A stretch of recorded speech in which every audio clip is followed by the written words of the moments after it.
सीताराम सीताराम सीताराम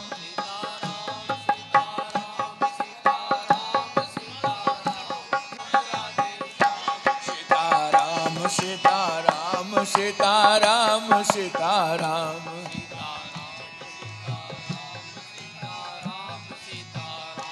राधे श्याम राधे श्याम राधे श्याम राधे श्याम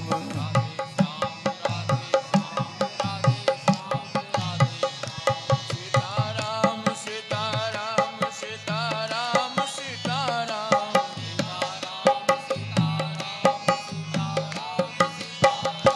राधे श्याम राधे श्याम राधे श्याम राधे श्याम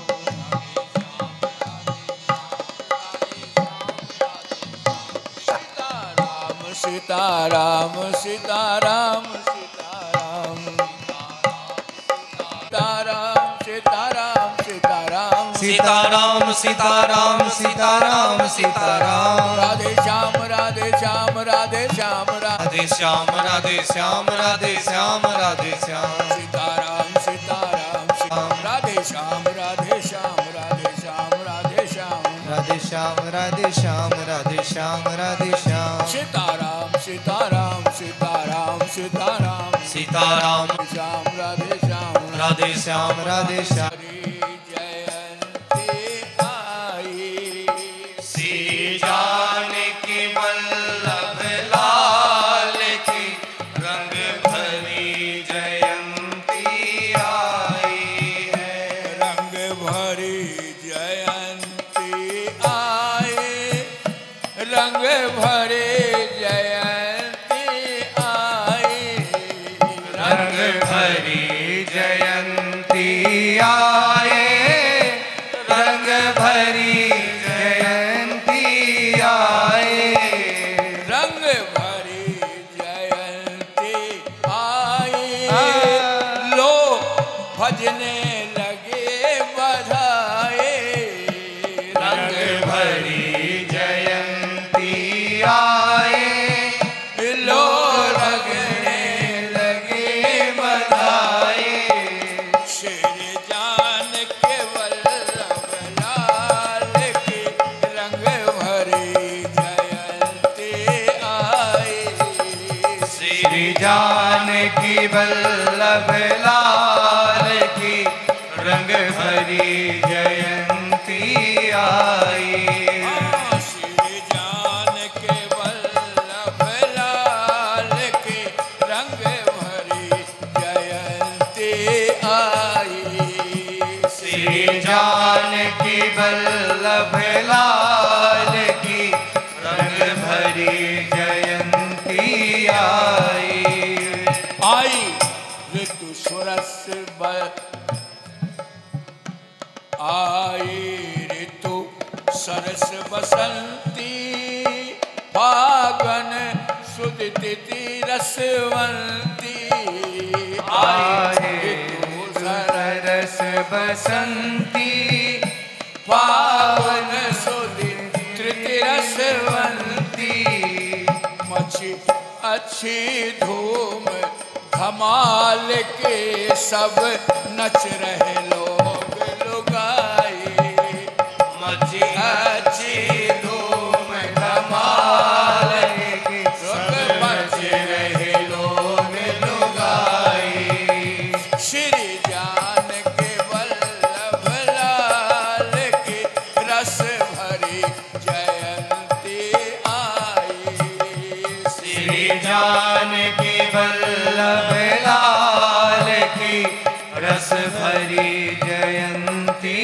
आई रस भरी जयंती आए लो बजने लगी बधाई रस भरी जयंती आई लो बजने लगी बधाई श्री जान के वल्लभ लाल की रंग भरी जयंती आई श्री जानकी वल्लभ लाल की रस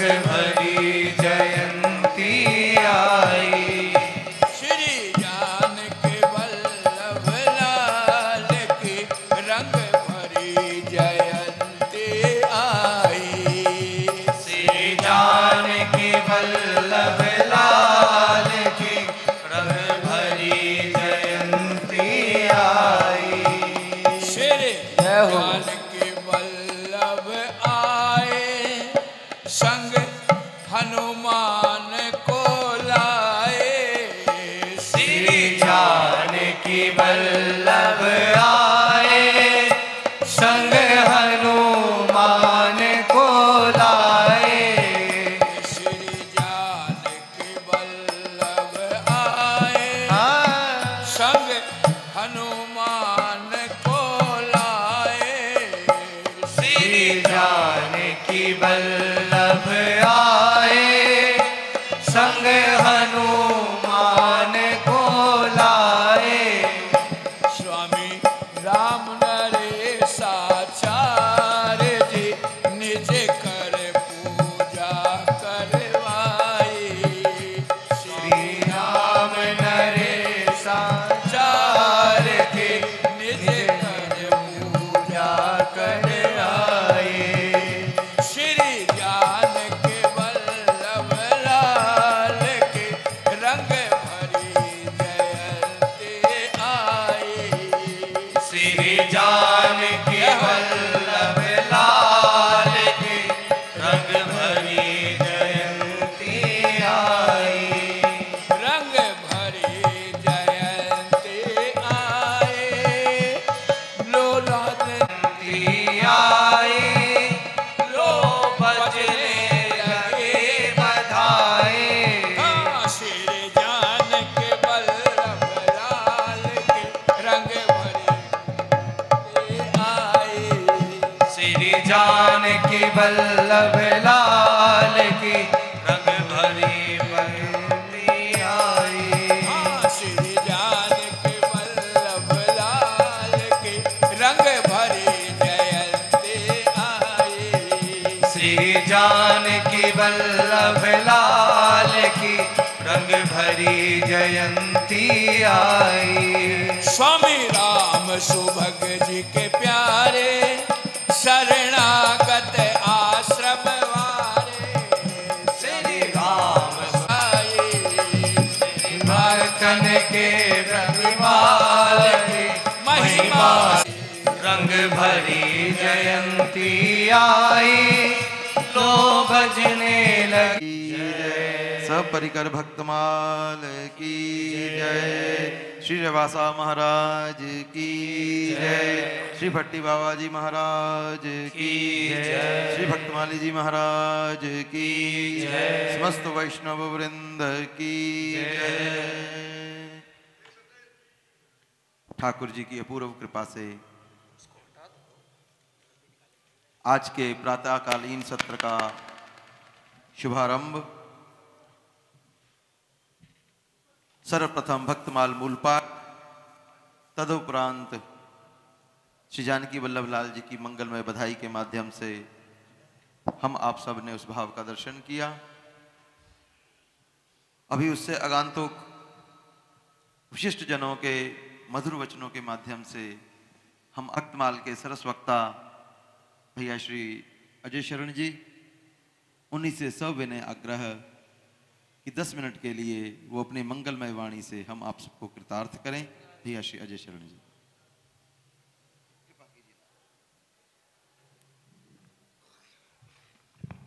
नमः। श्री हरे नमः। श्री हरे नमः।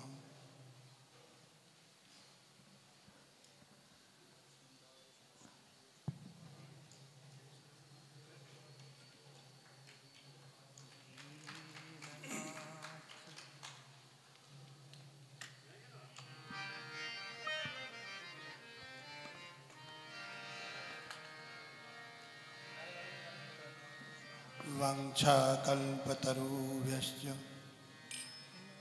कृपा सिन्धुभ्यैव च पतितानां पावनेभ्यो श्रीवैष्णवेभ्यो नमो नमः। प्रह्लाद नारद पराशर पुण्डरीकः व्यासाम्बरीश शुकशौनक भीष्मदाल्भ्याम् रुक्माङ्गदार्जुन वसिष्ठ विभीषणादीन् एतान् परमभागवतान् नमामि। महाभावस्वरूपा त्वं कृष्णप्रिया वरीयसी प्रेम भक्ति प्रदे देवी श्रीराधिके त्वां नमाम्यहम्। श्री राम जय जय राम। श्री राम जय राम जय जय राम। श्री राम जय जय राम। श्री राम जय जय राम। श्री राम जय जय राम। श्री राम जय जय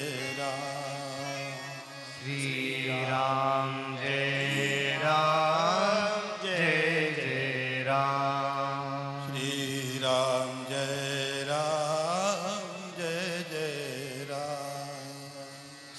श्री राम जय जय राम। श्री राम जय जय राम। श्री राम जय जय राम। श्री राम जय जय राम। श्री राम जय जय राम। श्री राम जय जय राम। श्री सीताराम भगवान की जय। वृंदावन नाथ की जय। जय जय श्री राधे निताय गौर हरि बोल। श्री सीताराम प्रभु के चरणों में कोट से वंदन करते हुए मंच पर उपस्थित संत भगवानों के श्री चरणों में वंदन करते हुए, सभी वैष्णवों के चरणों में वंदन करते हुए श्री भक्तमाल जी का आश्रय लेते हैं। श्री नाभाजी महाराज भक्तमाल जी में कहे हैं, श्री मुख पूजा संत की आपन ते अदकी कही। यह बचन परमान दास गामरी जटियाने बहू। बूंदी बनिया राम मणोठे मोहन बारी दाऊ। माणोठी जगदीश दास लक्ष्मण चटुता वल भारी। सुनपथ में भगवान सबे सलखान गोपाल उघारी। जो बनेर गोपाल के भक्त इष्टता निर्वही। श्री मुख पूजा संत की आपन ते अदकी कही।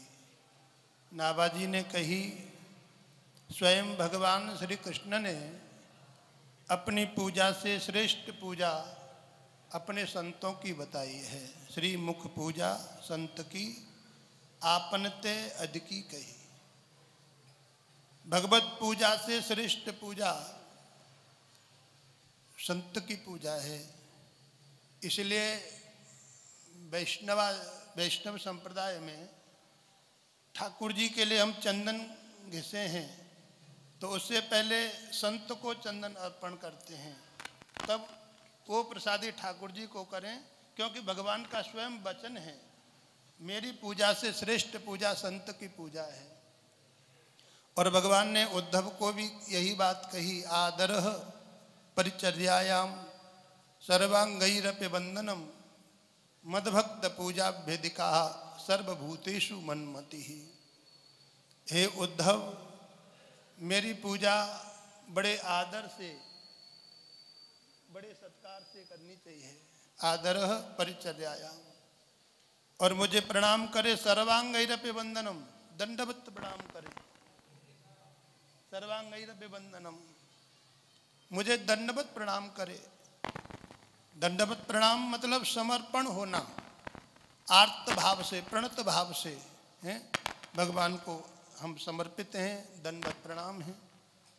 उसके बाद भगवान ने कही मद भक्त पूजा भी अधिका, मद भक्त पूजा भी अधिका। बोले मेरी पूजा से भी श्रेष्ठ पूजा, प्रिय पूजा मुझे अपने भक्त की लगे है। तो श्री नाभाजी ने भी श्री मुख पूजा संत की आपन ते अधिकी कही। 60 वर्ष सहस्त्राणी विष्णोर आराधनम फलम, सकृत वैष्णव पूजायाम लवते नात्र संशय। बद्री नारायण में 60,000 वर्ष तक एक पाम से खड़े होकर तपस्या करने का जो फल होता है, सकृत वैष्णव पूजायाम, थोड़ी सी पूजा वैष्णव की कर ली जाए, भगवत प्रेमी की कर ली जाए, अनुरागी भक्त की कर ली जाए, तो 60,000 वर्ष की तपस्या का बद्री नारायण की का जो फल है वो शक्कर थोड़ी पूजा में प्राप्त है जावे है। ऐसी संतों की विशिष्ट महिमा है। तो नाभाजी महाराज ने बूंदी बनिया राम बनोठी मोहन बारी दाऊ, 2 मिनट में एक छोटी सी कथा सुना के विश्राम करते हैं। बूंदी ग्राम के श्री रामदास जी संत सेवा करते थे।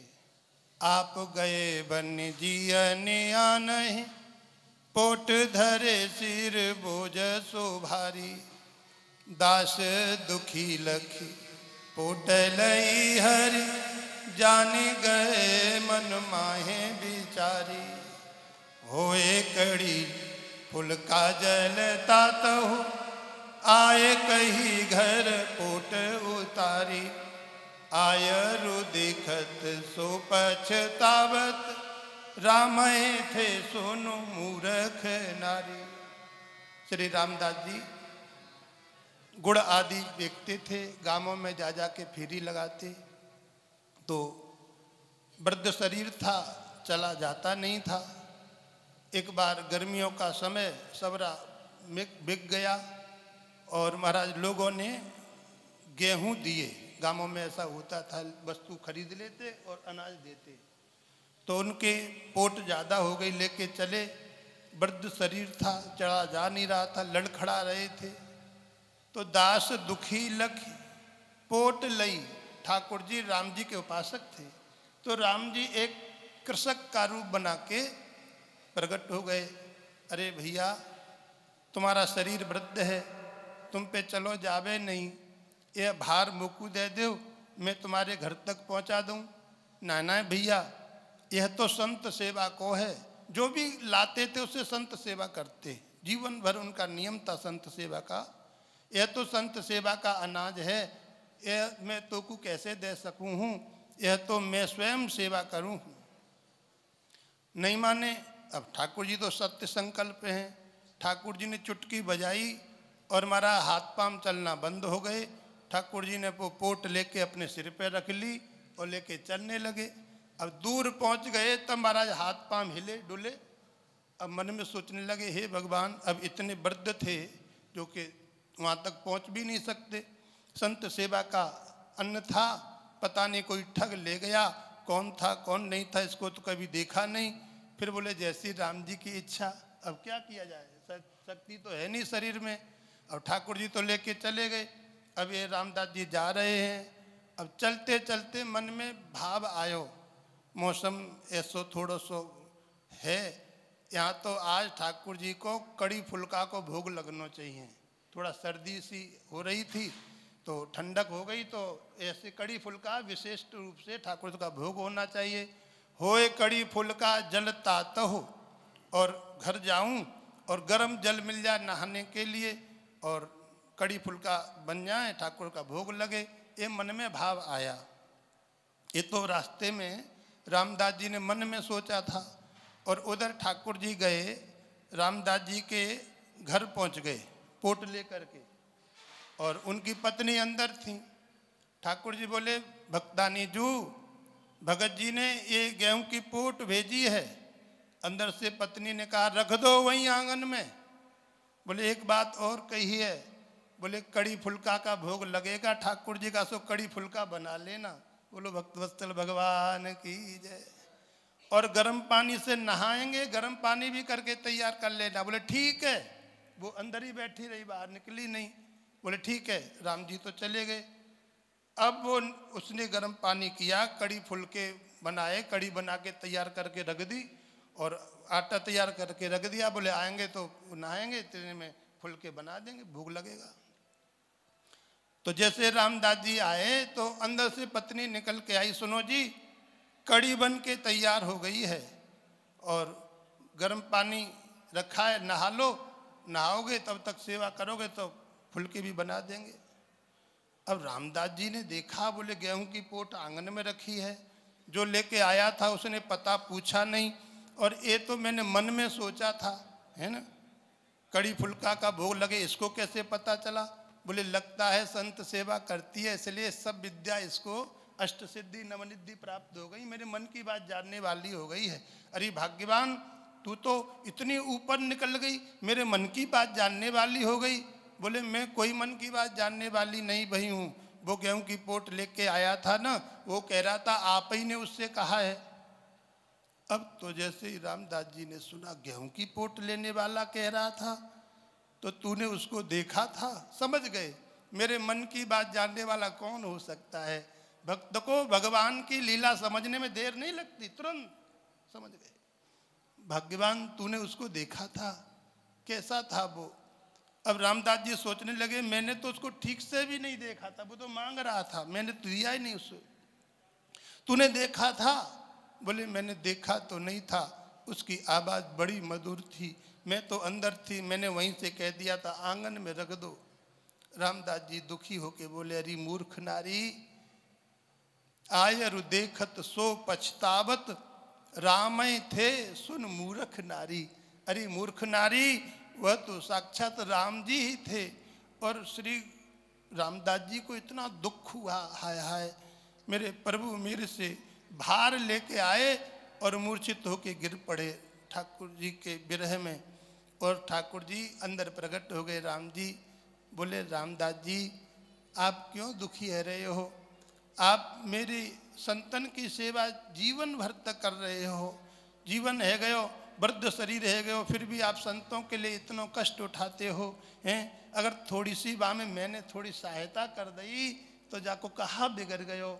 आप धैर्य धारण करो, चिंता मत करो। ठाकुर जी ने कही और उनको महाराज मूर्छा जागी, आंखों से अश्रुपात बहाने लग गए और महाराज संत सेवा में और प्रगाढ़ निष्ठा हो गई और दोनों दंपति ने मिलकर संत सेवा आजीवन भर तक करी। तो नाबाजी कहे हैं श्री मुख पूजा संत की आपन ते अधिकी कही। स्वयं भगवान ने अपने मुख से ही संत की पूजा अपनी पूजा से श्रेष्ठ पूजा बताई है। इन्हीं शब्दों के साथ वाणी को विराम। श्री सीताराम भगवान की जय। श्री जानकी वल्लभ लाल की जय। भैया श्री अजय शरण जी का कोटि कोटि धन्यवाद, जिन्होंने अपूर्व भाव से संत महिमा को वर्णन किया। गोस्वामी जी रामचरितमानस में कहते हैं, सातम सम मोहि मैं जग देखा, मोते अधिक संत करी लेखा। ये रामचरितमानस की सत्य वाणी है। रामचरितमानस में सत्य शिवम सुंदरम 3 प्रकार की वाणियां हैं और ये जो राम जी के द्वारा उद्घाटित वाणियां हैं वो सत्य वाणी है।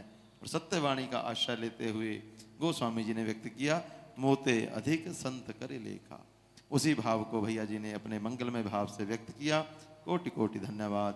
अब हम सबके मध्य में विद्युत वरण्य मूर्ति श्रीधाम मथुरा से श्री राजा बाबा जी महाराज विद्यमान हैं। उन्हीं के श्री चरणों में सब विनय आग्रह है कि महाराज श्री हम आप सबको 20-25 मिनट के लिए अनुग्रहित करेंगे। श्री महाराज जी के चरणों में करबद्ध प्रार्थना कि महाराज श्री अपनी मंगलमय वाणी से हम आप सबको कृतार्थ करें। श्री सर्व देव देवेभ्यो नमः। श्री सर्व तीर्थेभ्यो नमः। श्री मातृपितृ चरण कमलेभ्यो नमः।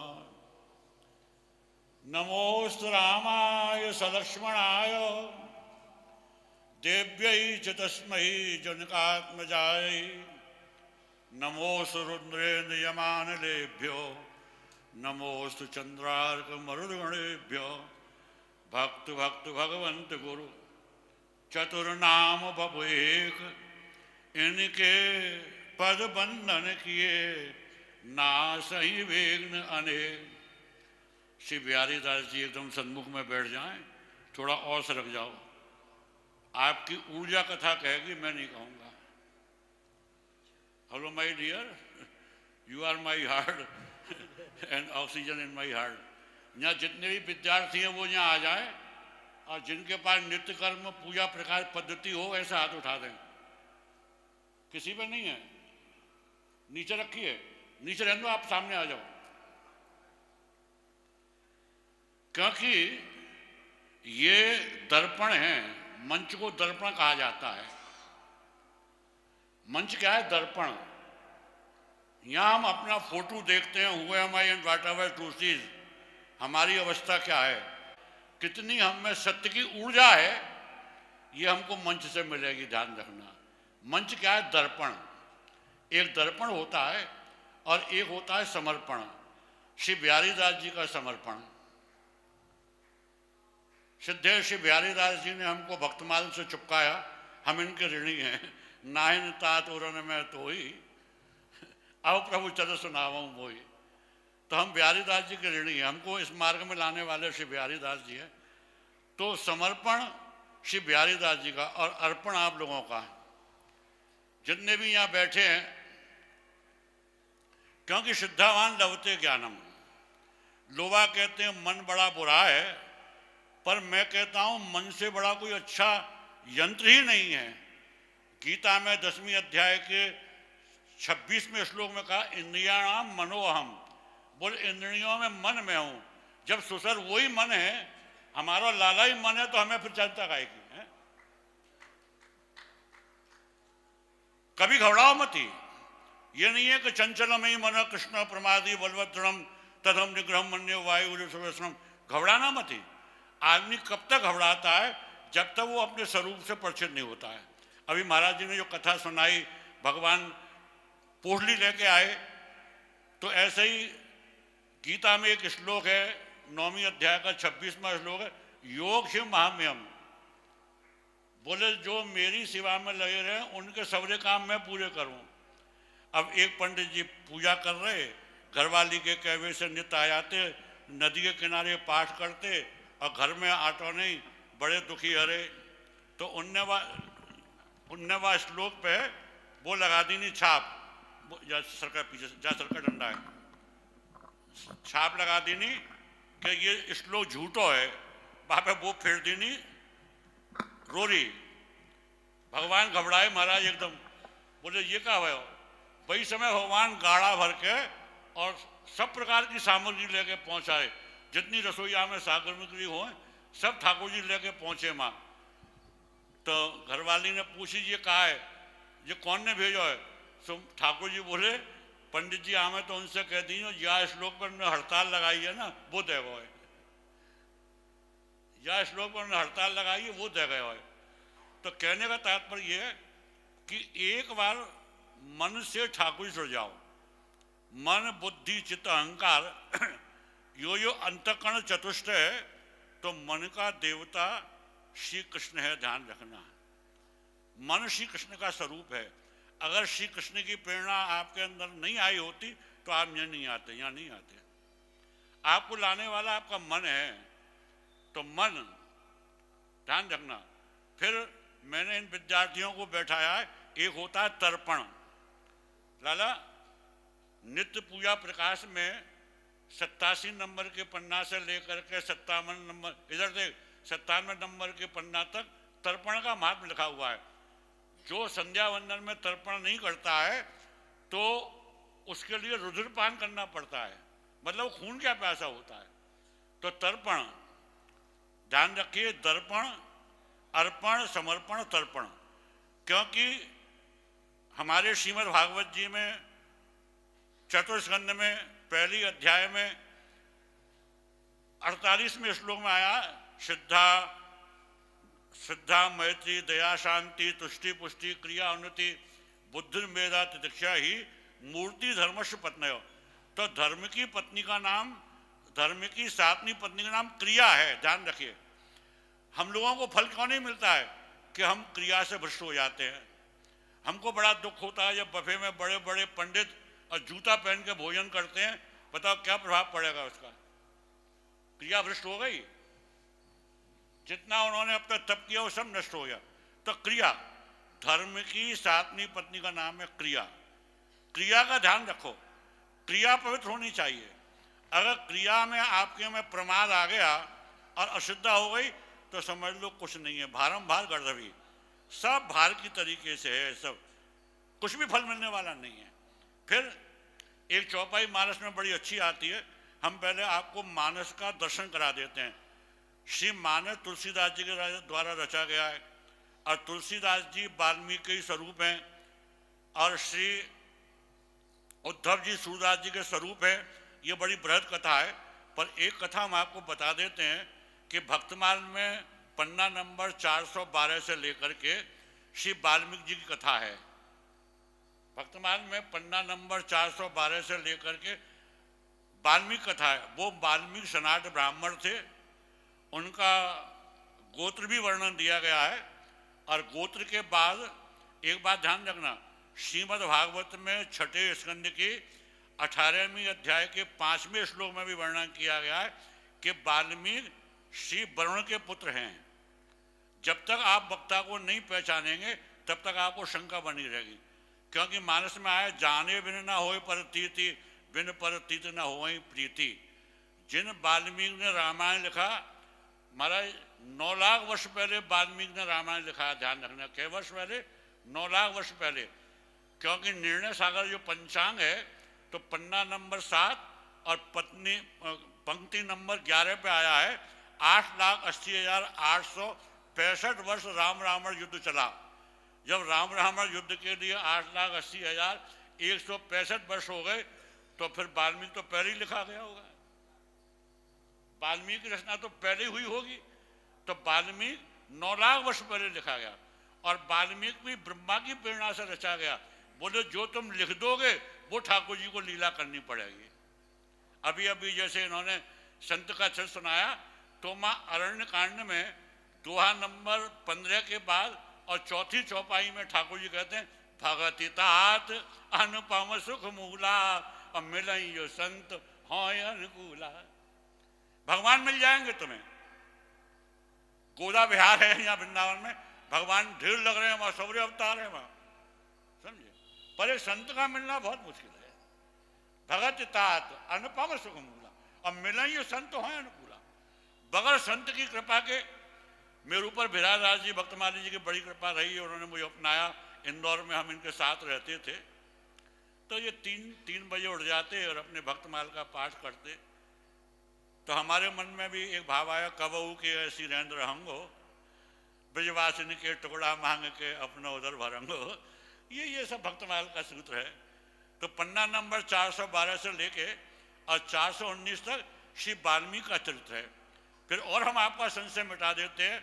गीता की 10वीं अध्याय के 35वें श्लोक में भगवान ने कहा उष्णा नाम कवि, बोले कवियों में वाल्मीकि में हूँ। आपको मैंने गीता से समझाया, रामायण से समझाया और भक्तमाल से समझाया, क्योंकि जब तक आप वक्ता को समझेंगे नहीं आपकी शंका बनी रहेगी।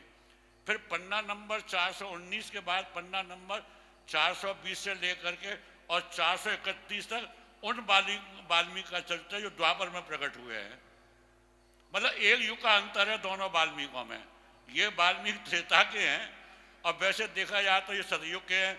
जब भागवत जी में कहा जा रहा है 6ठे स्कंद की 18वीं अध्याय के 5वें श्लोक में कहा जाए कि मैं वरुण का पुत्र वाल्मीकि मैं हूँ, तो ये सतयुग के हैं। वाल्मीकि की अवस्था को हम नहीं नाप सकते। वाल्मीकि अजर अमर हैं, क्योंकि वक्ता अजर अमर होता है। वक्ता की आयु कभी क्षीण नहीं होती है। देखिए वेदस्वरा और अष्टस्वरा नाम के 2 संत हैं। तो वेदस्वरा तो हो गए कालीना हो गए और देवस्वरा हो गए काकभूषण। तो काकभूषण 28 कल्प से कथा कर रहे हैं। 28 कल्प से कथा कहने वाला भी क्या कहता है, दोहा नंबर 123 में आज धन्य अति धन्य में, और यद्यपि सब विधहीन निर्जन राम मोहे संत समागम तीन। और तात यथा मत भाक हो और राखो नहीं कछ कोय, चरित सिंधु रघुनायक था कि पावई कोय। 28 कल्प से कथा कहने वाला कह रहा है चरित सिंधु रघुनायक था कि पावई कोय। भगवान की कथा का कोई था नहीं पा सकता। 28 कल्प से कथा कहने वाला भी था नहीं पा रहा, तो हमारी तुम्हारी क्या गति? हम कौन है? हमारी क्या गति है? हम तो एकदम कुछ भी नहीं है, नथिंग। तो ये दर्पण है। यहाँ वक्ता को इस तरीके से कथा कहनी चाहिए तो उसको शास्त्र भी समझ में आ जाए और शास्त्र के वक्ता का परिचय भी समझ में आ जाए। तो वाल्मीकि 9 लाख वर्ष पहले लिखा गया, और तुलसी का जो रामायण है वो आज से 500 वर्ष पहले लिखा गया। तुलसी के रामायण में 4606 चौपाई है, 1266 दुआएं, 86 सूरठाएं, 216 छन्ने, 3,09,680 अक्षर हैं। तो वाल्मीकि तुलसीदास जी की रामायण जो है, हम एक बार यहाँ आए थे किसी आयोजन में, श्रीनाथ जी शास्त्री जी थे उस समय। तो श्रीनाथ जी शास्त्री जी ने हमको एक बहुत अच्छी बात बताई। बोले लारा मेरो मन ना लग रहा पढ़वे में, तो मैं डालमिया जी के यहाँ बैठो भयो, तो मैंने कोई ऐसी पुस्तक मंगाओ जहाँ में मेरो मन लगे। तो केकई का दर्पण नाम का ग्रंथ मंगाया। उसमें केकई का हमारा इतना सुंदर चरित्र लिखा है, क्योंकि रामावतार के 2 ही कारण हैं। एक तो केकई कारण है, अगर केकई नहीं होती रामावतार नहीं होता। हम जब राम कथा कहेंगे तो खूब विस्तार से कहेंगे, क्योंकि हमारी इच्छा होती है कि यहाँ आकर के आप कुछ लेकर के जाएं, घबराएं नहीं। राम जन्म की 5 पात्र हैं रामायण में। पहले पात्र श्री राम जी, दूसरा पात्र श्री जानकी जी, तीसरा पात्र श्री केकई, चौथा पात्र श्री हनुमत लाल जी, और 5वां पात्र रावण। रावण जैसा भक्त भूतो न भविष्यति। एक बार श्री मुरारी बाबू ने भी कहा, किसी को आपको बुरा कहने का अधिकार नहीं है। जिस रावण ने 4 वेद, क्योंकि ब्रह्मा जी का पोता है रावण, अब ब्रह्मा जी ने रावण को 4 वेद, 4 उपवेद, 18 स्मृति, 36 संहिता, 72 पुराण, 6 शास्त्र, सारे 8 ग्रंथों का पठन पाठन रावण को करा दिया था। रावण जैसा भक्त। सत्योपाख्यान नाम ग्रंथ में एक कथा आती है। श्री कृपा शंकर जी रामायण यहाँ पधारे, बोले अयोध्या तो यहाँ है। तो सत्योपाख्यान नाम का ग्रंथ है। तो पन्ना नंबर 69 पे वहाँ लिखा है कि भगवान बराज रहे थे और सामने उनका एक मित्र बराज रहा था प्रतापी नाम का। तो प्रताप जी से कहा, बोले प्रतापी तुम त्रेता में जाकर के रावण बनना, हमारा तुम्हारा युद्ध होगा। घबरा गया, बोले महाराज मेरी क्या औकात है जो मैं आपके सामने खड़ा हो जाऊं। बोले नहीं, तुमको मेरे लिए ये कार्य करना है। तो प्रताप एक बात और कह दी नहीं ठाकुर जी ने, प्रताप जी बोले कभी तो इकला मत आना, जब भी मेरे सामने आए तो इकला मत आना। रावण कभी इकला नहीं गया। अगर सुंदरकांड में रावण जानकी जी के दर्शन करने भी गया है तो महाराज पूरी महिलाओं को लेके गया है। इस समय जिस समय हनुमत लाल जी पधारे और हनुमत लाल जी ने कहा, बोले रावण जानकी दे दो। तो रावण ने कहा, हनुमत लाल जी कौन सी जानकी दूं? एक जानकी तो मेरे हृदय में बैठी हुई है, एक जानकी अग्नि में बैठी हुई है, एक जानकी अशोक वाटिका में बैठी हुई है, और एक जानकी राम जी के हृदय में बैठी हुई है। कौन सी जानकी? श्री हनुमत लाल जी के लिए पसीना आ गया। बोले अब मैं पहचान गया, तू मेरा भक्त है, मेरा शिष्य है। तो यहाँ गुरु और शिष्य का परिचय होता है। तो प्रेमियों, जाने बिन न होए परतीति, बिन परतीत न हो प्रीति। ये उत्तरकांड में दुआ नंबर 87 के बाद 7वीं चौपाई है। जाने बिन न होए परतीति, बिन परतीत न हो प्रीति। फिर बालकांड में कहा दुआ नंबर 2 के बाद, बिन सत्संग विवेक न होई, राम कृपा बिन सुलभ न सोई। बस महाराज विश्राम कर दो कि और 2-4 मिनट खींचूं? हाँ नहीं, आज्ञा होनी चाहिए। हाँ। नहीं नहीं, हमारा काम तो रात भर बोलते रहे, बोलने वाला तो कोई और है बोलने वाला तो कोई और है, मैं नहीं हूं। ये तो खाली एक हाड़ चाम का पुतला है। हमारे वो ब्याईदास जी रमेश बाबा ने एक बात बहुत अच्छी कही, उनकी बात याद आती है। बोले जिसके हृदय में जानकी वल्लभ राधराय हो ना, जिनके हृदय में महाराज जी, जिनके हृदय में जानकी वल्लभ राधराय हो ना, तो उन जानकी वल्लभ के चरणों का स्पर्श करके जो वाणी निकलती है ना, वो प्रभाव देती है। ये वाणी निकल रही है, श्री जानकी वल्लभ की कृपा है, समझे। उनके चरणारविंद का स्पर्श करके ये वाणी निकल रही है। और एक बात हम गंभीर बताएं, भगवान रावण की कुक्षी में अमृत क्यों था? जानकी जी बृहस्पति नित्य अभिषेक करता था श्री जानकी जी के चरणों का। फिर रावण की कुंडली जागृत हो चुकी थी। आज कुंडली जागृत करने का जो प्रचार चल रहा है, वो कम वक्त जागृत करने वाले भी नरक में जाएंगे और करवा रहे हैं वो भी नरक में जाएंगे, क्योंकि ये साधारण विषय नहीं है। Little knowledge danger. 2008 में जो महाराज वो एक कल्याण का मासिक अंक निकला था, तो 2008 में पन्ना नंबर 9 से लेकर तक 16 तक कुंडली जागृत करने का वहां वर्णन किया गया है।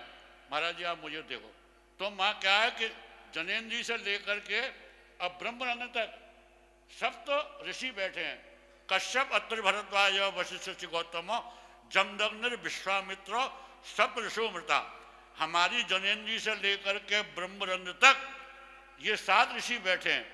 इन 7 ऋषियों का आह्वान करना और आह्वान करके एक एक चक्र का भेदन करना और फिर ब्रह्मरंध्र में जाकर के पहुंचना, तब कुंडली जागृत होती है। क्योंकि महाराज मेरी इच्छा रहती है कि मेरे द्वारा कोई ऐसी सेवा हो जाए तो मालूम पड़े कि who am I and what ever duties, मैं क्या हूं, मेरा कर्तव्य क्या है, आपका स्वरूप क्या है।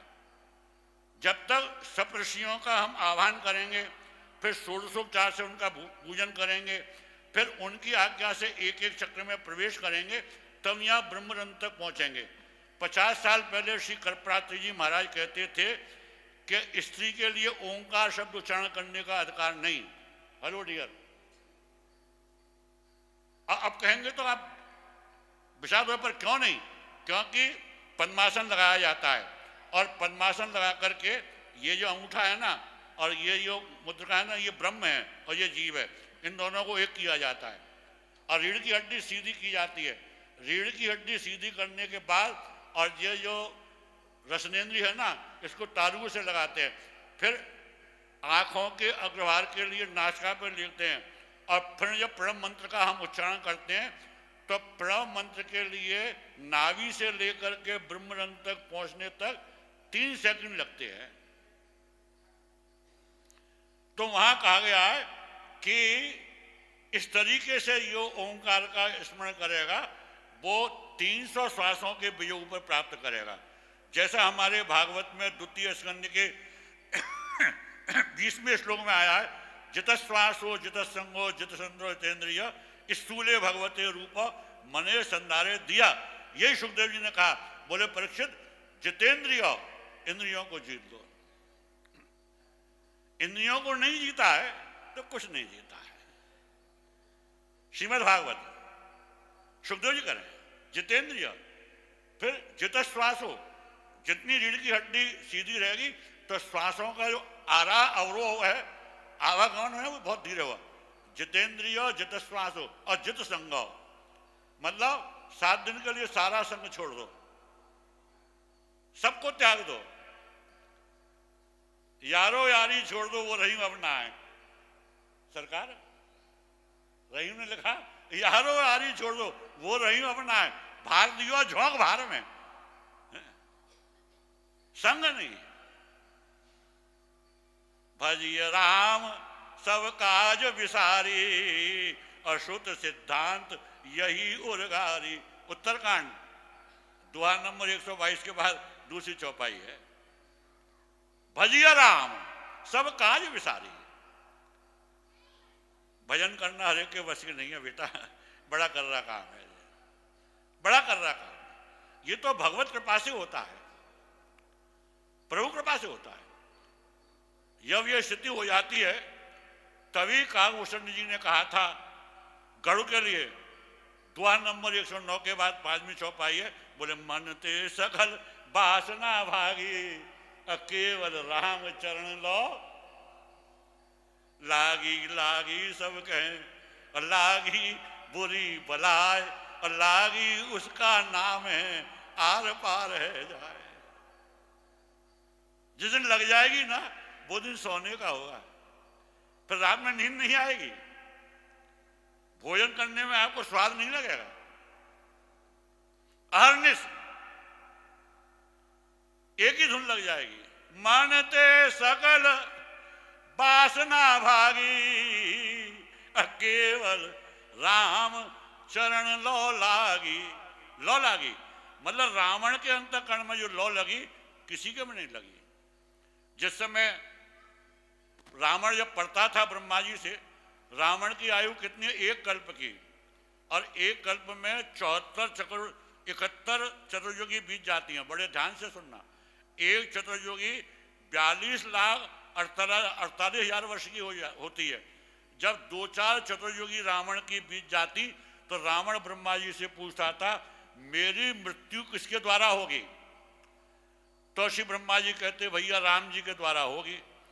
तो आनंद रामायण में पहली अध्याय में 61 सूर्यवंशों का 61 पीढ़ियों का सूर्यवंश का वर्णन है। मतलब रामावतार 61वीं पीढ़ी में हुआ है।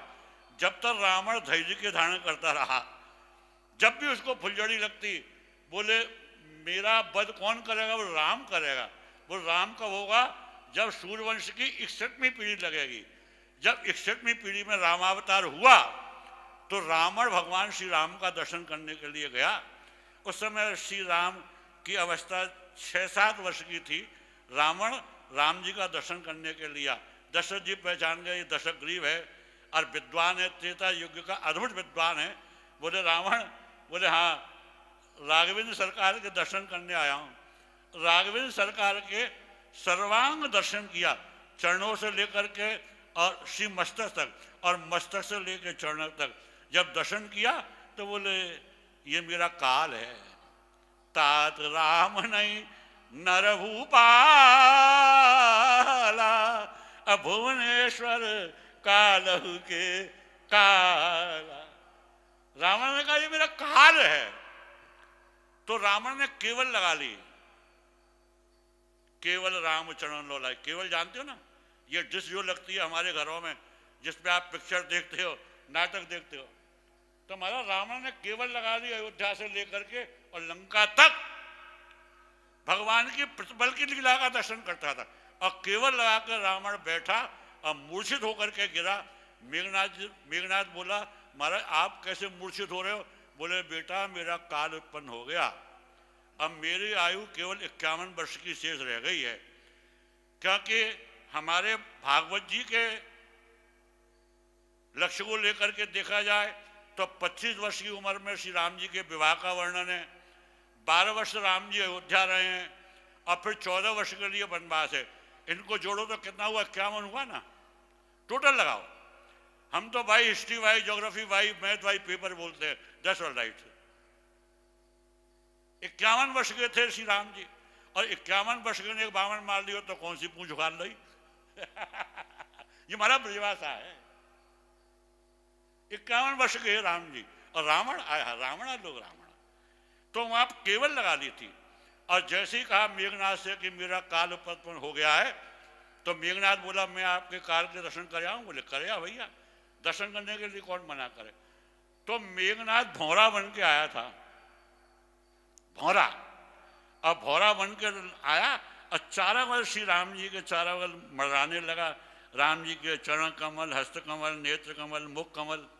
तो भौरा हस्त कमल पे बैठा। जैसे ही भौरा भगवान के हाथ पे बैठा, भगवान ने मुट्ठी बंद कर ली। नहीं, जैसे भगवान ने मुट्ठी बंद करी तो रावण का जी घबराया लंका में। बोले तो मुझसे पहले ही जा रहा है, आना जाएगा तो मुझसे पहले ही, पर अभी कौन जा रहा है।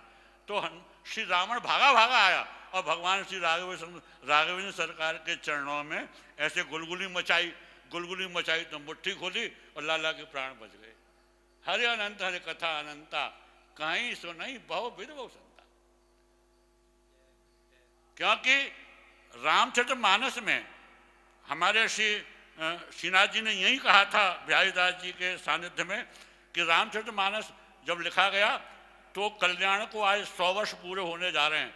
कल्याण को जब 13वां वर्ष हुआ था तो मानसांग निकला था महाराज जी, मानसांग निकला था। तो मानसांग में 1070 पन्ने हैं, ध्यान रखना। तो पन्ना नंबर 168 से लेके और पन्ना नंबर 170 तक 268 ग्रंथों के राम हैं। कौन सी चौपाई कौन से ग्रंथ की है? रामायण में।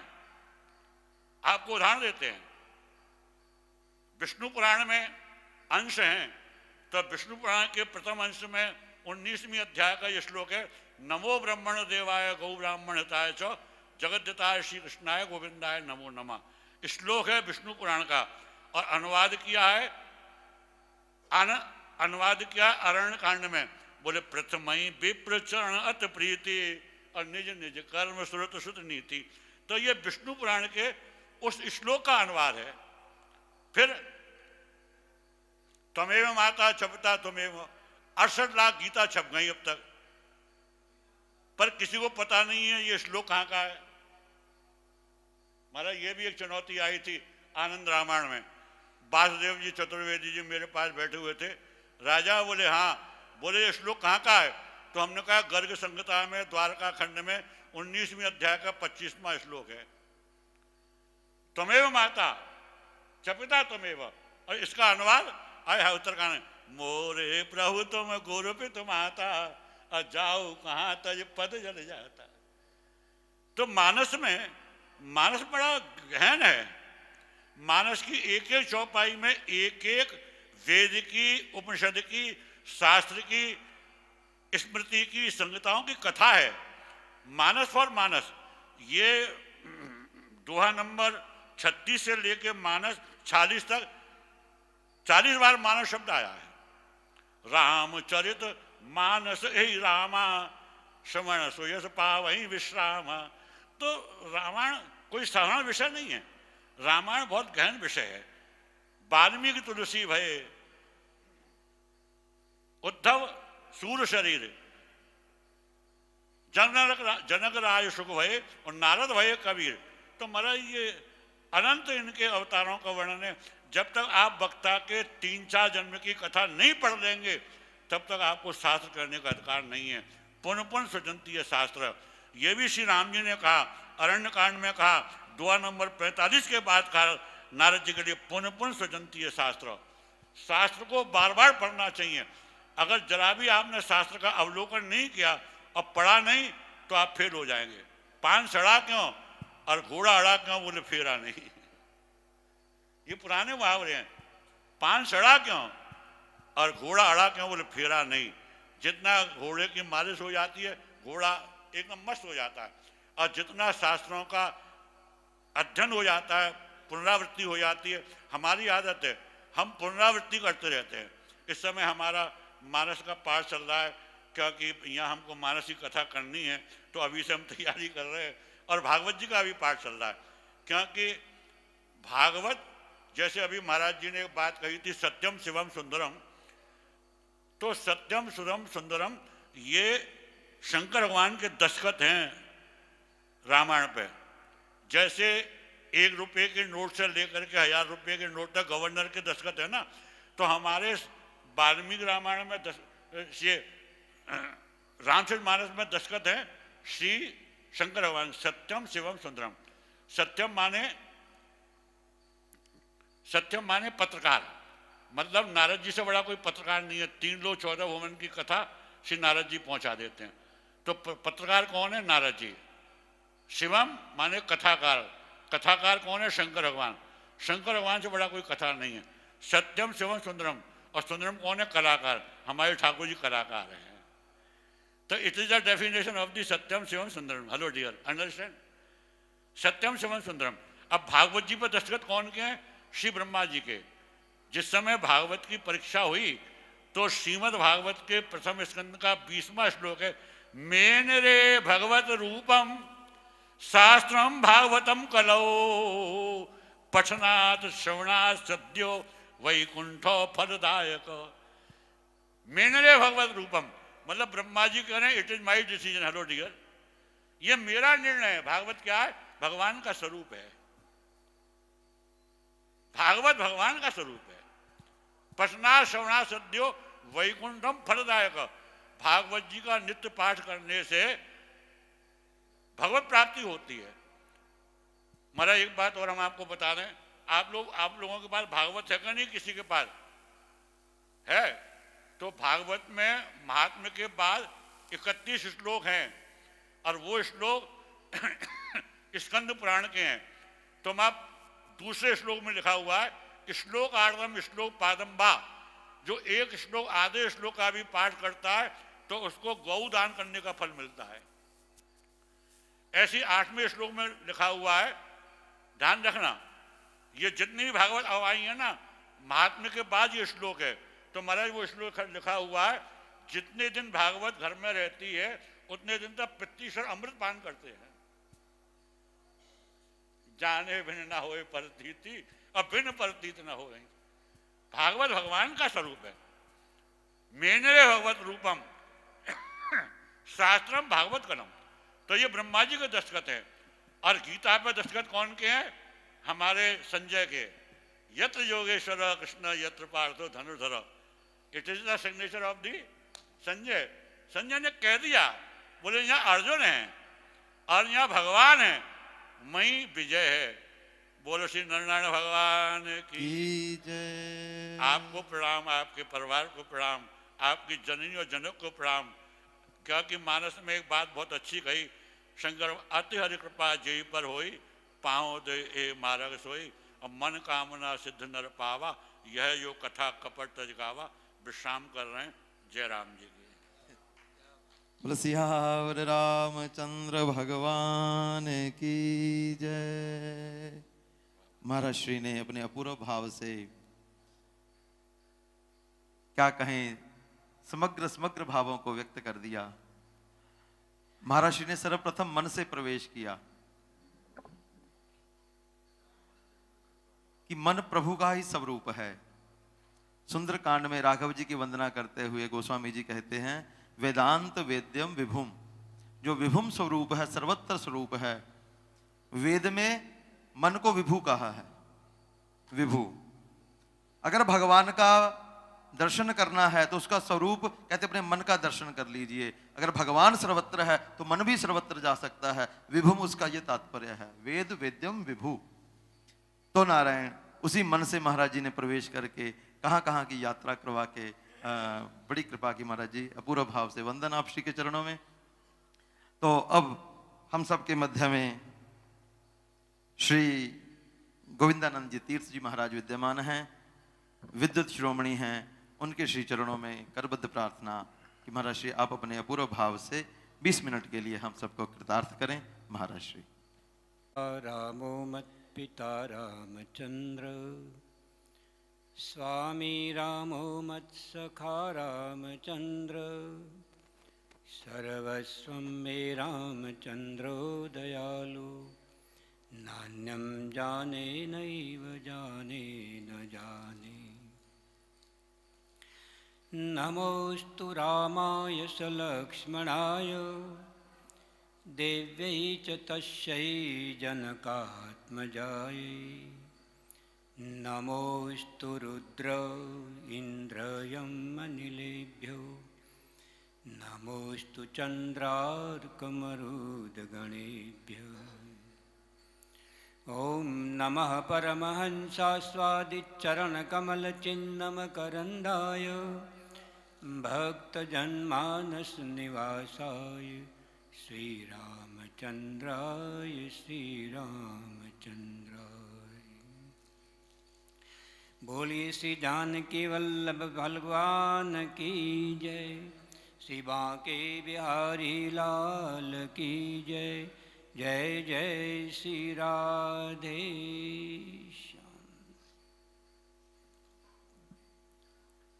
अकरुणा मैं भगवान सहज कर कृपा करते हैं। ऐसे श्री जानकी वल्लभ लाल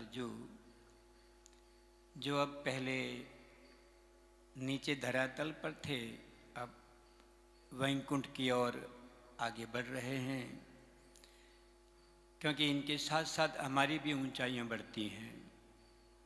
पहले नीचे से काम चलता था, अब हमें भी ऊपर उठने का मौका मिला है। ऐसे पावन प्रभु को मैं प्रणाम करता हूँ, जो हमारे सबके जीवन को धन्य करते हैं। इस संस्था के प्रकाश स्वरूप हनुमान की प्रतिमूर्ति, मैं तो आपको देखता हूँ तो मुझे हनुमान जी दिखाई देते हैं। पिछली बार भी मैंने यही कहा था कि साक्षात हनुमान जी बैठकर राम कथा, भगवत कथा,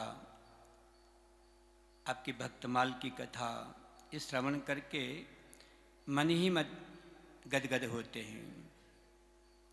आपकी सारी बहरी यात्राएं अंतर यात्रा में प्रविष्ट होकर इनकी चेतना इतनी प्रकाशमान है, जो आज हम सारे वैभव को देख रहे हैं।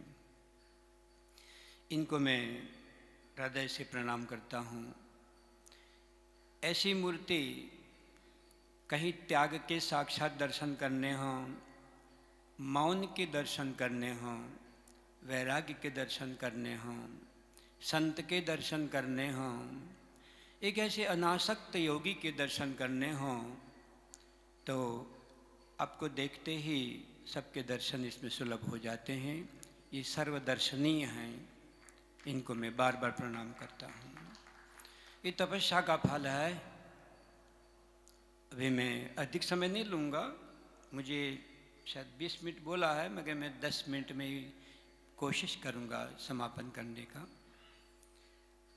और जिस परिसर को इतना भव्य रूप दिया है, और जो पूरे भारत में अच्छे अच्छे प्रसिद्ध प्रतिष्ठानों में अपने भक्तमाल के माध्यम से बहुत बड़े समाज को अपनी ओर आकर्षित किया है, इसमें मारवाड़ी समाज को तो बहुत अभिभूत किया है। बड़े उपकार हैं इनके हमारे ऊपर। ऐसे हमारे यहाँ, जो मैं ये कहूँ कि ये हमारे कनक पीठ के पीठाधीश्वर, हमारे परम श्रद्धे भक्तमाली जी श्री बिहारी दास जी महाराज जी को मैं हृदय से प्रणाम करता हूँ। ये मेरे मित्र हैं और बहुत वर्षों से हम एक दूसरों से परिचित भी हैं। आज ये इनकी ऊंचाई बढ़ गई है, हम तो बौने के बौने ही रह गए। ये परमात्मा की कृपा है, श्री जानकी वल्लभ जो और इनके अपने पुरुषार्थ की कृपा है कि आप एक विराट की ओर आगे बढ़े हैं। मैं उनको नमन करता हूँ। मेरे पीछे विराजमान परम पूज्य स्वामी श्री गोविंदानंद सरस्वती जी महाराज, स्वामी अखंडानंद जी के कृपा पात्र हैं। बड़े विरक्त हैं। संत और विद्वान, इन दोनों को यदि अलग अलग कर दिया जाए तो विद्वान होना कोई भी हो सकता है। न्यायाधीश भी विद्वान होते हैं, बड़े आईएएस अधिकारी विद्वान होते हैं, वकील विद्वान होते हैं, बैरिस्टर विद्वान होते हैं। विद्वान होना अलग चीज़ है, किंतु संत होना बिल्कुल अलग चीज़ है। संत के पास में कोई प्रापंचिक प्रदर्शन नहीं होते हैं, एकदम निरावलंबी, एकांत में रहते हैं, सबसे हट कर रहते हैं। मेरा ख्याल है वृंदावन में सबसे ज़्यादा वैभव इनके संस्थान में है, और ये बिल्कुल अलग व्यक्त भाव से। मैं इसलिए बात जोड़ रहा हूँ कि कथा का सार क्या है। हम कथा सुनते हैं, इन कथा के बाद में इसका फल क्या है? फल तो त्याग है। धर्म का फल वैभव नहीं है, कथा का फल वैभव नहीं है। कथा का फल तो त्याग है, अनासक्ति है, एकांतिकता है, अंतर्मुखता है। आप कितने अकेले में आनंद लेते हैं। तो ऐसे आप बिल्कुल विरक्त संत हैं। मैं हमेशा उनको श्रद्धा से देखता हूँ, और ऐसे महापुरुषों का स्मरण करो तो हृदय पवित्र हो जाता है। कथा सुनने के बाद जो होता है, तो कथा तो संत सुनाते हैं, और कथा का सार संत होते हैं। भगवान सूर्य बोलते नहीं हैं, केवल रहते हैं। उनके अस्तित्व का प्रभाव देखो, केवल इनका होना ही पर्याप्त है। मूर्ति कहाँ बोलती है, इनका होना ही पर्याप्त है। बिना बोले सब कुछ बोल देती है। ये होता है उनका अस्तित्व। मेरे बगल में बैठे हुए मेरे महाराज श्री, ये भी एक सामाजिक प्रतिष्ठा है, आध्यात्मिक प्रतिष्ठा है, हमारे सबके गौरव हैं। आप इतने तपस्वी हैं कि मैं 100 जन्म लेकर भी वहाँ तक नहीं पहुँच सकता हूँ। ऐसे संतों के आज दर्शन हो रहे हैं। मेरे दक्षिण भाग में विराजमान, आपने देखा राजा बाबू को, उनको पन्ने कितने, पृष्ठ कितने, श्लोक कितने, अक्षर कितने, ये गिनते रहते हैं। हमारे बस की बात नहीं है। ये तो आप देखते हैं कि उनकी जो मस्तिष्क है वो गागर की तरह दिखाई देती है ना, तभी तो भीतर सागर भरा हुआ है। तो मैं हृदय से उनके मस्तक को नमस्कार करता हूँ। और हमारे पंडित जी महाराज, हमारे संयोजक महाभाग और भगवती स्वरूपा, सभी हमारी देवी माताएं, मेरे बंधुवर्ग भगवत स्वरूप, सबको मैं प्रणाम करता हूँ। मैं कम से कम बात में आपकी बात रखता हूँ कि जहाँ हम विराजमान हैं, ये एक ऐसा मंदिर है जिसको हम नाम की महिमा से प्रारंभ कर सकते हैं। एक मंदिर में दर्शन कराए, 700 करोड़ राम नाम, 700 करोड़ राम नाम लिखा हुआ, तो मालूम पड़ता है ये तो नाम का मंदिर है। कैसा प्रभाव है 700 करोड़। एक ही अक्षर को, एक ही शब्द को, एक ही मंत्र को, एक ही नाम को 700 करोड़ बार लिखा गया है। नाम तो एक है। करत करत अभ्यास जड़मत होत सुजान, रसरी आवत जात है सर पर करत निशान। एक जगह पर आप हल्की हल्की भी चोट करेंगे तो वहाँ पर घाव पड़ जाएगा। एक मंत्र को जब 700 बार, 700 करोड़ बार जपा हुआ हो, तो जिस प्रकार घिसते घिसते चंदन अपनी सुगंध छोड़ देता है, घिसते घिसते हरे रंग की मेहंदी भी अपने भीतर की लाली छोड़ देती है, इसी प्रकार रटते रटते, लिखते लिखते, स्मरण करते करते हमारा अंतस झगमगाने लग जाता है। ये जो आपका राम नाम का जो मंदिर है, 700 करोड़ मंत्रों से झगमगा रहा है। ये जो प्रतिष्ठा ऐसे नहीं मिली है। नाम का प्रभाव हमारे जीवन के अंदर हमारी चेतना को परिवर्तित करने के लिए होता है। नाम का प्रभाव तो हम भगवान शिव से देखते हैं। राम रामेति रामेति रमे रामे मनोरमे, सहस्त्र नाम तत्तुल्यम राम नाम वरानने। भगवती उमा 1000 भगवान के नाम लेकर, सहस्त्र नाम जाप करके और फिर कुछ जलपान करती थी। समयाभाव में भगवान ने इस बात को रखा कि आप जो 1000 भगवान के नाम जप रही हो ना, केवल एक नाम, सहस्त्र नाम तत्तुल्यम, ये तो भगवान शिव ने मोहर लगाई है। और जब भगवान शिव जो कहेंगे वो तो व्यर्थ जा ही नहीं सकता है। सहस्त्र नाम तत्तुल्यम राम नाम वरानने, श्रेष्ठ है राम नाम। और जहाँ पर 700 करोड़ नाम लिखे हों, कैसी अद्भुत महिमा होगी। कहते हैं ऐसे स्मरण करने से भरनम भवबीजा नाम, अर्जनम सर्वसंपदाम, तर्जम यमदूता नाम, राम नामेति गर्जति। क्या मिलता है? कहते हैं भर्जनम भव बीजानाम, जो बीज होते हैं इसको भूंज लिया जाए। तो कहते हैं कि ये तो हमारे भव जन्म जन्म को देने वाला, ये जो जन्मांतर देने वाला जो बीज है, यदि आपने राम रूपी नाम का स्मरण किया तो भर्जनम भव बीजा नाम, आपका जन्म मरण ही मिट जाएगा। अर्जनम सर्वसंपदाम, कल में आया था तो एक श्लोक हमारे पंडित ने सुनाया था, अकामः सर्व कामो वा मोक्ष काम उदारधि तीव्रेण भक्ति योगेन यजेत पुरुषम परः। क्या बात थी। यदि आपको कोई कामना नहीं, बहुत से लोग ऐसे भी होते हैं कोई कामना नहीं रखते हैं, अकाम है। यहां आप देखिए, अर्जनम सर्वसंपदाम, यदि आपको लौकिक संपदा चाहिए, परलौकिक संपदा चाहिए तो भी, आपको कुछ नहीं चाहिए तो भी, और आपको मोक्ष की भी कामना है तो भी। क्या इन मंत्रों में कितना बल है। आप कितना भी पुरुषार्थ करें, धन अर्जन करना तो सामान्य बात है, किंतु धन के साथ शांति अर्जित करना, सुख अर्जित करना, ये बड़ा कठिन है। शांति नहीं मिलती है, दौड़ते रहते हैं। भगवान शिव ने जो सार तत्व निकाला, इस पर जरा ध्यान देना। मैं जो कुछ कहना चाहता हूँ, अच्छा भी हो सकता है, बुरा भी हो सकता है, वो हमारे विचारों पर है। हमें अर्थ करने में जो हम अपनी बुद्धि लगाएंगे, उसी अनुसार आप अर्थ करेंगे।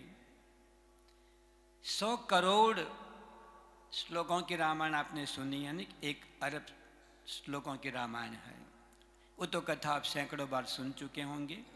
इसका सार, जब देव दानव और मानव इस रामायण को बंटवारा करने के लिए ले गए और तीनों में बांट गए, तो 99 करोड़ 99 लाख 99 हजार 99,999 श्लोक बट गए, एक श्लोक रह गया। कहते हैं उसको भी बांटो। अनुष्टुप छंद 32 अक्षर, अब 32 अक्षरों को बांटा जाएगा तो कि 10-10 और ले जाओ। राजी राजी हो गए। इतना बड़ा खजाना हमको मिल गया, इतनी बड़ी खदान। पर ये नहीं पता है कि खदान खोद के सोना तो कोई ले गया, ये तो खाली गड्ढा है। भगवान शिव ने इसमें से, आपने कथा सुनी है ना, क्या निकाल लिया?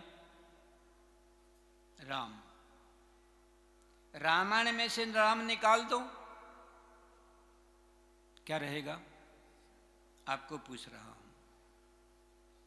मैं ये तो नहीं कहूंगा कचरा रहेगा, पर खदान है, खाली खदान है, खोदते जाओ, राम तो ले गया। तो इसका अर्थ ये होता है कि ग्रंथों का सार भगवत नाम है। शरीर में से प्राण निकल जाएंगे तो क्या रहेगा? ये हाथ, पांव, आंख, नाक, कान बड़ी कीमती हैं, बहुत उपयोगिता है, किंतु प्राण निकल गए तो फिर क्या हाथ, क्या पांव, क्या आंख, तो मुर्दा हो गया।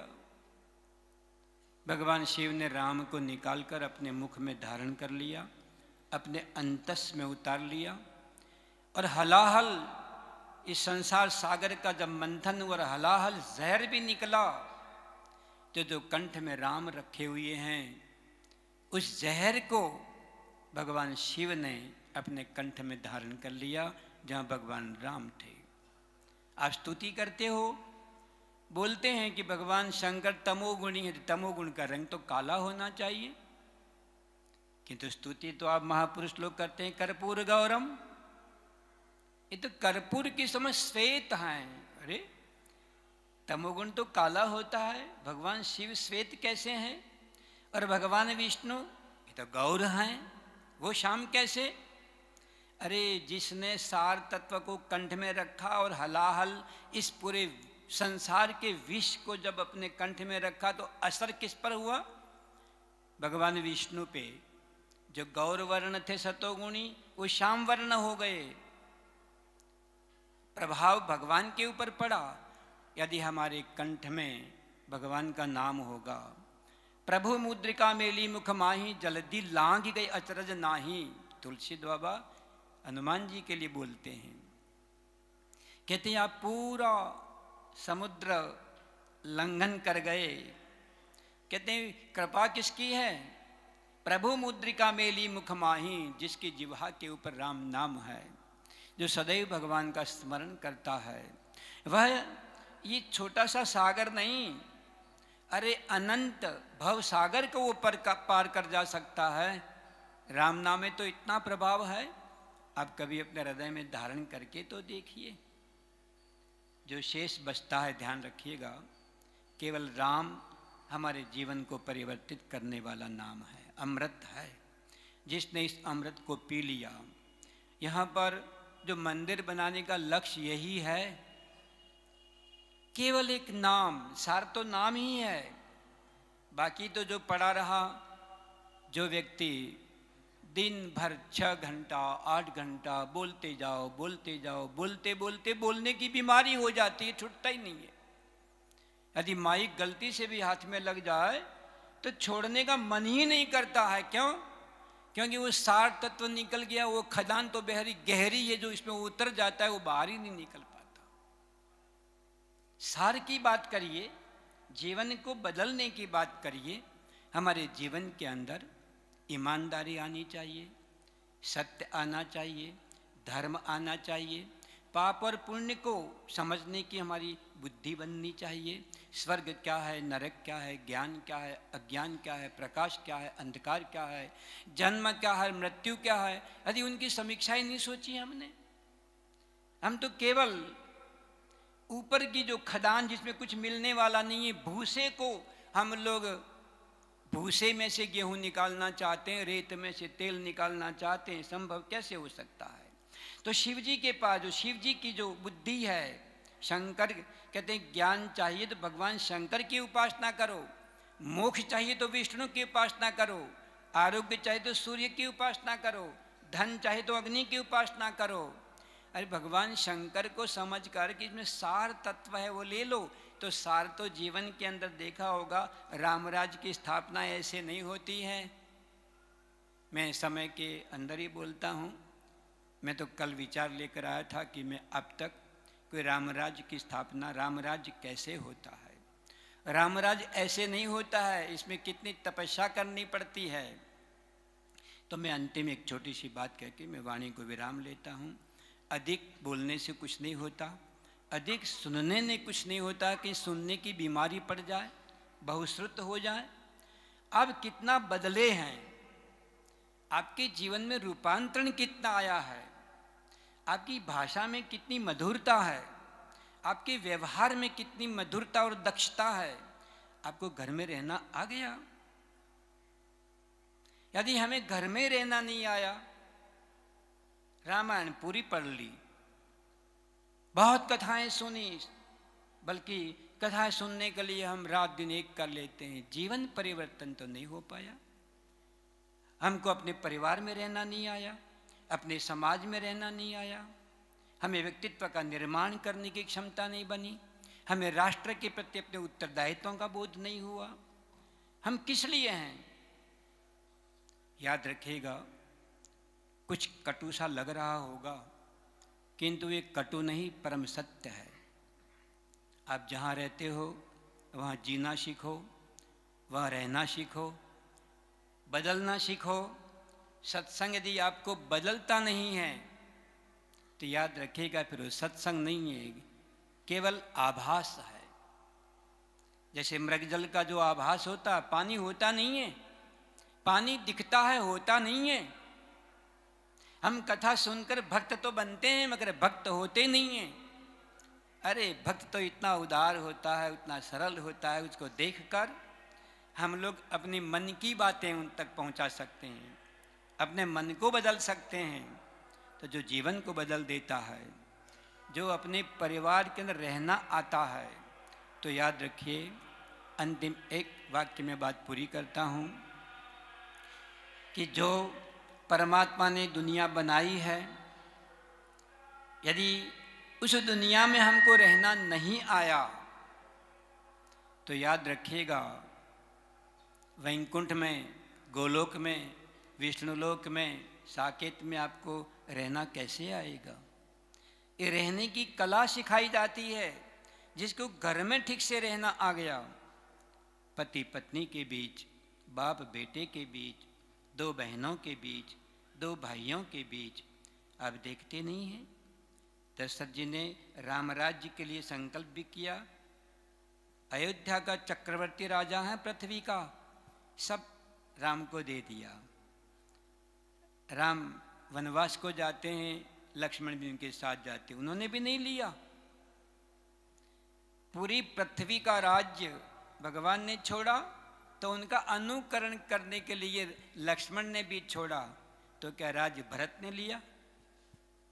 भरत ने भी नहीं लिया, बल्कि लौट के अयोध्या में ही नहीं आए। ये तो रास्ते में ही रुक गए, नंदीग्राम बनाकर वहीं बस गए। अयोध्या का राज उन्होंने भी नहीं लिया। तो क्या शत्रुघ्न ने लिया? इन्होंने भी नहीं लिया। अरे जो पृथ्वीपति, जो युवराज थे, जिनका अधिकार था, इन्होंने 1 इंच भी जगह नहीं ली। और हम राम कथा करने वाले, राम कथा सुनने वाले 1-1 इंच के लिए भाई भाई से युद्ध करते हैं, माँ बेटे से लड़ते हैं, बाप बेटे से लड़ाई करते हैं, 2 मित्र लड़ाई करते हैं। आपने राम कथा सुनी है? गलती से भी सुनी होती तो हमारे जीवन में कुछ तो त्याग आता। देना सीखो। हम कहाँ नौकरी करते हैं? हम कोई उद्योग नहीं करते हैं।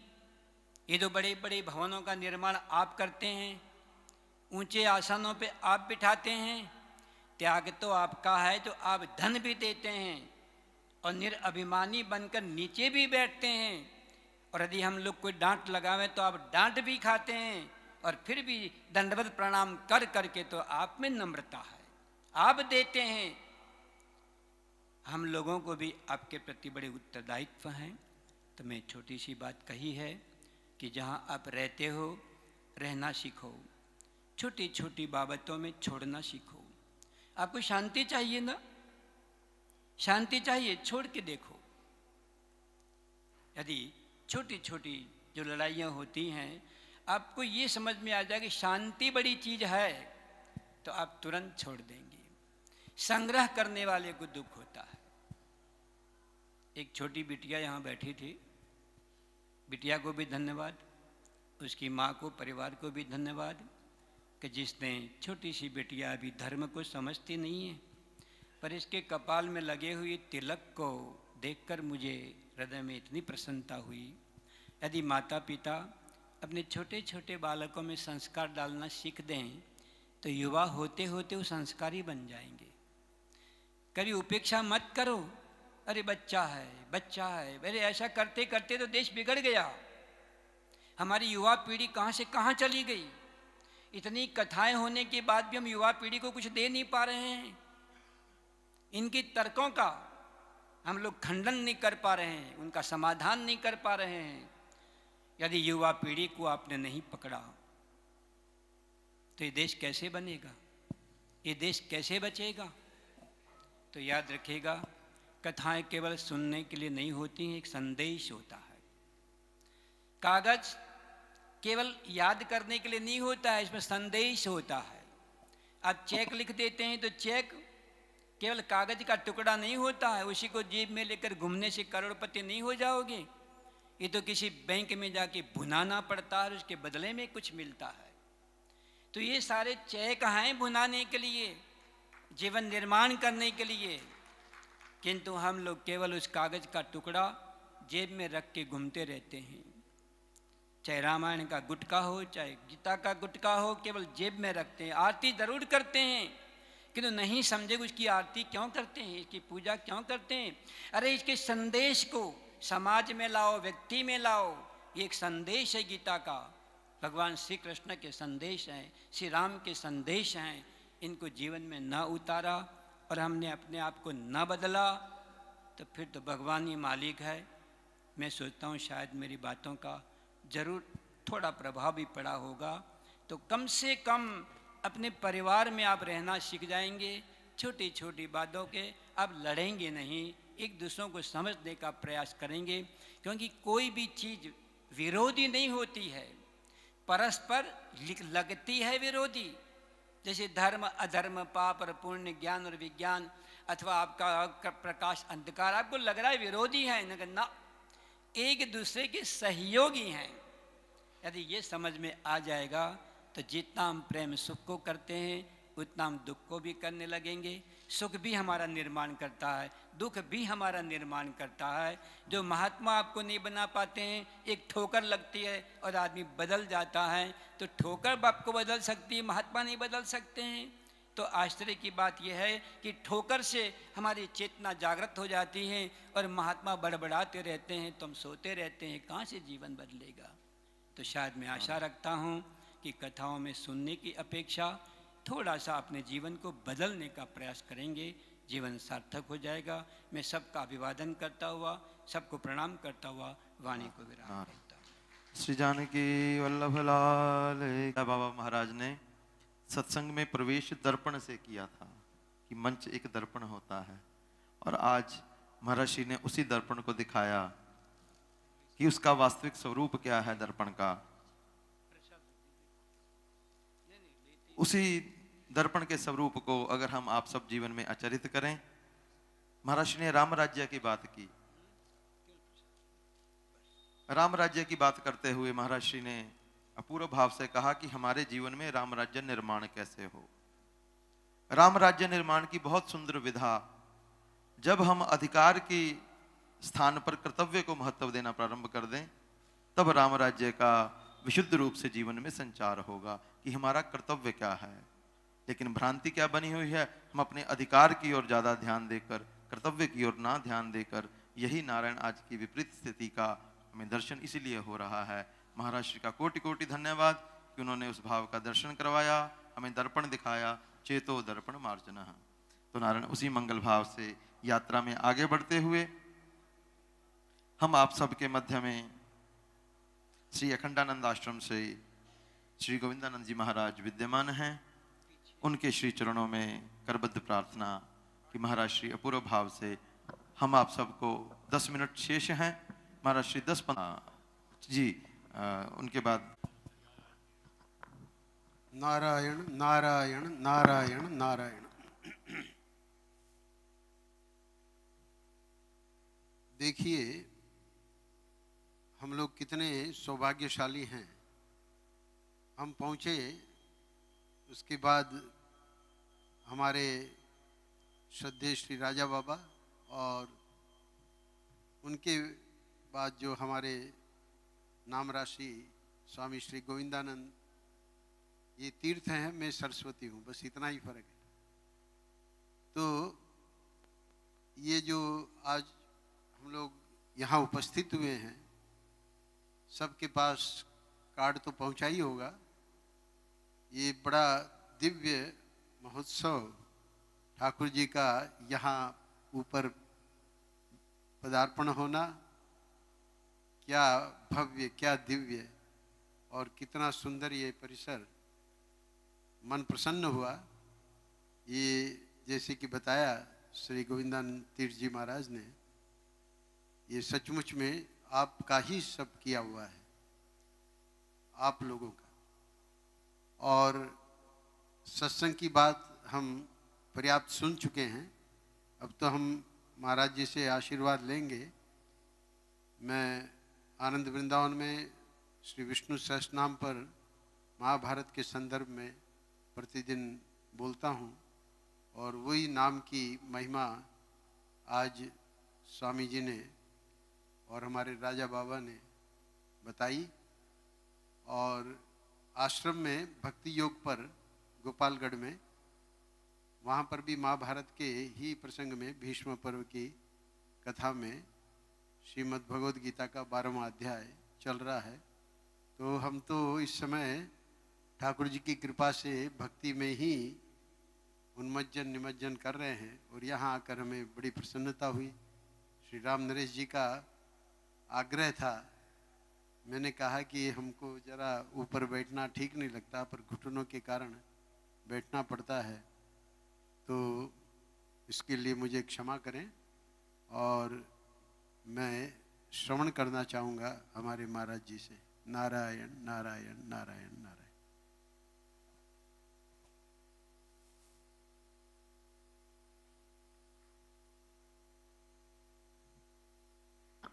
नारायण। महाराज श्री के मंगल भाव को वंदन करते हुए भाव से हम सबको कृतार्थ करें। महाराज श्री।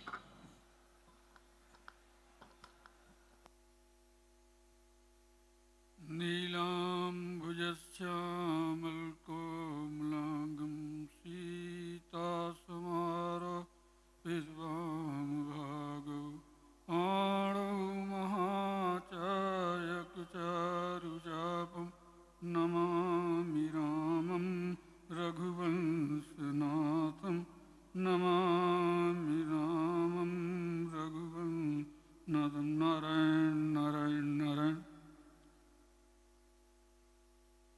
जन जन के आराध्य इस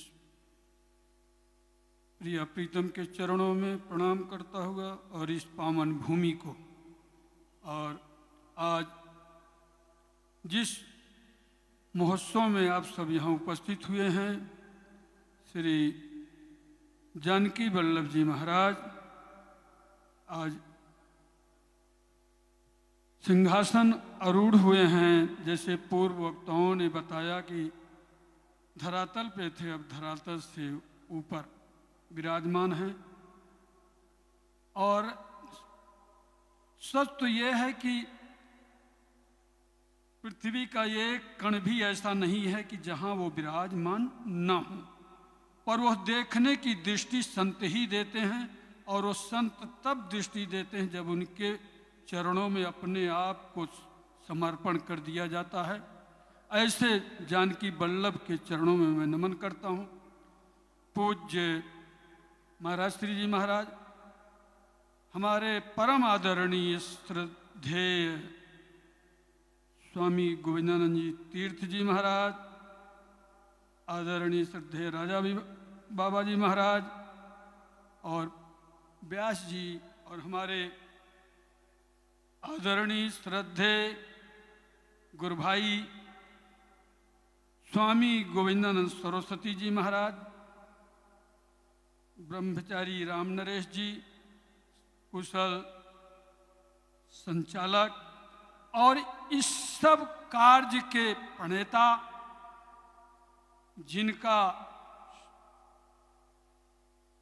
जिनके बारे में कुछ कहना उचित नहीं है, ऐसे हमारे परम स्नेही श्रद्धेय बिहारी दास जी भक्तमाली जी महाराज, जिनकी एक एक वाणी में मधु चूती रहती है।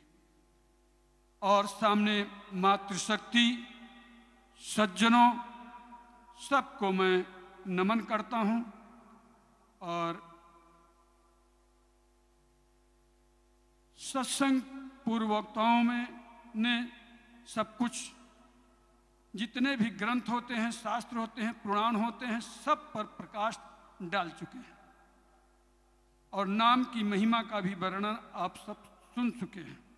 बस मेरा आप सबसे एक ही अनुरोध है, निवेदन है, प्रार्थना है कि इनमें से अगर एक वाक्य भी आपके हृदय में धारण कर लेंगे और उससे अपने मार्ग पर चलने का प्रयास करेंगे, उससे आपका जीवन सफल हो जाएगा, आपका परिवार धन्य धन्य हो जाएगा, कृत्य कृत्य हो जाएगा। नहीं तो सारा जीवन श्रवण करते रहिए, और जब तक हमारे हृदय में एक भी वाक्य हम धारण नहीं कर पाएंगे, तब तक हमारा कल्याण नहीं हो सकता है। नाम की महिमा का वर्णन बड़े बड़े ऋषि महर्षि, यहाँ तक कि जिसका ये नाम है वह भी अपने नाम की महिमा का गान करने में असमर्थ है। ऐसे नाम को मैं सतत प्रणाम करता हूँ। और नाम तभी अपना गुण प्रभावित कर पाता है, यह नहीं कि नाम भी लेते रहें और संसार के सारे प्रपंच में उलझे रहें, झूठ भी बोलते रहें, दुराचार भी करते रहें, दूसरे के माल को हड़पने की भी कोशिश करते रहें और नाम लेते रहें, तो नाम अपना प्रभाव नहीं डाल सकता है। और नाम में वो शक्ति है कि आप उतना पाप न कर नहीं सकते हैं, परंतु एक नाम लेने के से यह सारा भव सिंधु, सारा संसार सूख जाता है। वो कैसा नाम है कि फिर दोबारा नाम लेने की आवश्यकता न पड़े। ऐसा नाम लेना, वह क्या, जन्म और मृत्यु के पहले वह नाम ले लें कि फिर सांस बंद हो जाए, फिर उसके बाद हम संसार के सारे व्यवहार बंद कर चुके हों, तब नाम की महिमा होती है। इसी के साथ मैं पुनः इस मंच को प्रणाम करते हुए नाम और नामी को प्रणाम करते हुए अपनी वाणी को विराज। जय जय श्री राधे। महाराज श्री के अपूर्व भाव को कोटि कोटि वंदन। श्री महेशानंद सरस्वती जी महाराज ने अपूर्व कृपा करके हम आप सबको नाम के प्रति निष्ठावान होकर, और कैसा नाम जिसके लिए गोस्वामी जी ने कहा है, हो ही राम को नाम जप तुलसी तज कुसुमाज। क्रिश्चियनिटी में एक प्रथा है कि 5 दिन के बाद वीकेंड में जाकर कन्फेशन कर लिया जावे, लेकिन हमारे यहाँ ऐसा नहीं है। गोस्वामी जी कहते कौन सा नाम सार्थक होगा, कौन सा नाम सिद्ध होगा, हो ही राम को नाम जप, और उसके बाद क्या करना है, तुलसी तज कुसुमाज। यहाँ एक बार कन्फेशन है, बार बार कन्फेशन नहीं है। तो महाराज जी की अपूर्व कृपा, जिन्होंने हमारा मार्गदर्शन किया, और आज के इस मंगलमय सत्र को यहीं पर विराम करते हुए समस्त संत चरणों में कोटि कोटि वंदन करते हुए समस्त संतों का पुनः पुनः कोटि धन्यवाद। फट्टी बाबा महाराज श्री के पावन मंगलमय सानिध्य में आज के इस सत्र को विराम। ठीक